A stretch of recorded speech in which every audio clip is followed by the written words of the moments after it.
হাতে যে ফোনটি রয়েছে সেই ফোনটির মডেল হচ্ছে Oppo A7। আপনি যদি এই ফোনটাকে আপডেট করতে চান তাহলে অবশ্যই আপনাকে যে কাজগুলো করতে হবে সেই কাজগুলো করার পরে কিন্তু আপনি ফোনটাকে আপডেট করবেন। এছাড়া আপনার ফোন স্লো হয়ে যাবে এবং কি ফোন ডেট হয়ে যাওয়ার সম্ভাবনা রয়েছে 100%। এখন আপনি এটাকে কি করবেন, এটাকে মূলত আপনাকে যেটা করতে হবে সেটা হচ্ছে ফাইলস নামে যে অপশনটা রয়েছে সেই মাই ফাইলস নামে অপশনটাকে খুঁজে বের করতে হবে। মাই ফাইলস নামে অপশনটাকে খুঁজে পাওয়ার পর আপনি সেই ফাইলসে চলে যাবেন।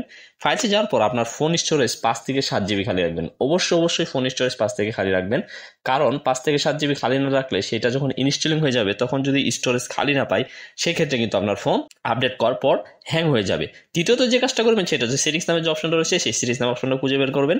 তারপর সেটিংসে গিয়ে আপনি আপনার ফোনের ওয়াইফাই কানেক্ট দিয়ে নেবেন। আপনি কখনোই ডাটা কানেকশন দিয়ে কিন্তু আপনার ফোনটাকে আপডেট করতে যাবেন না, কারণ যদি ডাটা কানেকশন দিয়ে আপডেট করতে চান তাহলে সেক্ষেত্রে ফোন ওভারহিট হয়ে যায় এবং ওভারহিট হওয়ার ফলে গ্রিন লাইন পড়ার সম্ভাবনা রয়েছে। তারপর এখান থেকে ব্যাক করবেন।